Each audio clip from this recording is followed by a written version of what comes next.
Welcome back. We have a segment dedicated to hearing people in their own voices. We call this Mic'd Up, and we do this because we don't hear people in their own words nearly enough. Today, we see how an icon of the Black Lives Matter movement is being memorialized right here in D.C. Adam Longo gives us a tour. Reckoning, protest, defiance, resilience.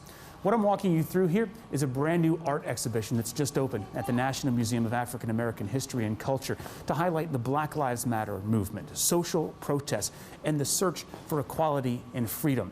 One of the main pieces here is this beautiful portrait of Breonna Taylor that was done by the same artist who famously painted former First Lady Michelle Obama. Black people are dying by the hands of law enforcement. Officers who claim to be about peace but keep murdering us. Strength. She makes me stronger.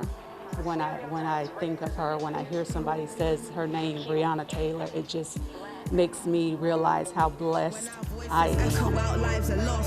This is not how we're used to seeing her in the news. It's not how we're used to talking about her and how she's portrayed.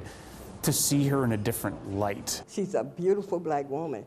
We only seen her in her uniform and thing, but this is a portrait of elegance, grace, strength. I think it's such an important perspective because Breonna Taylor was more than just this tragedy, right? She was actually this human being, this person that had a life. Talisa Fleming, you are the interim chief curator of visual arts here at the museum. Tell me about this new exhibition. Why is now the right time for an exhibit like this? Well, we're dealing with twin pandemics. One is the Black Lives Matter movement and the agency that people are having to really address injustices. And the other one is COVID, which has affected everybody in this country.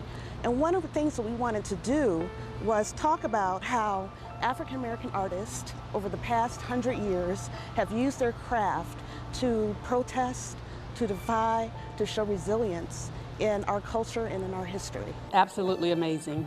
It's so much insight and so much that I didn't know. Seeing is learning, and the more you read about it and the more you learn about it, the more you'll be able to understand as well as empathize with the movement. Breonna must have been a strong woman because I can feel the fire and the energy coming from her picture. It can be an overwhelming experience. People have cried going through. I've heard numerous cases of people just welling up with emotion and really taking a look at how artists over time have really dealt with issues of social injustice. We really want people to get a feel of not only about our present, but about our past in the same exhibition. We've come so far, and we still have a long way to go, but we're making strides. Very powerful piece. I want to give credit to Adam Longo as well as the National Museum of African American History and Culture for presenting us that, although I'll admit it is very difficult to look at that photo of Breonna Taylor and still know that this many years later we still haven't had a transparent explanation of why no charges were filed in her case. Now, if you have a great story or organization for Adam, he would love to get connected with you. You can find him at Adam Longo or Adam Longo TV on social media, Longo AF on TikTok, or email alongo@wusa9.com.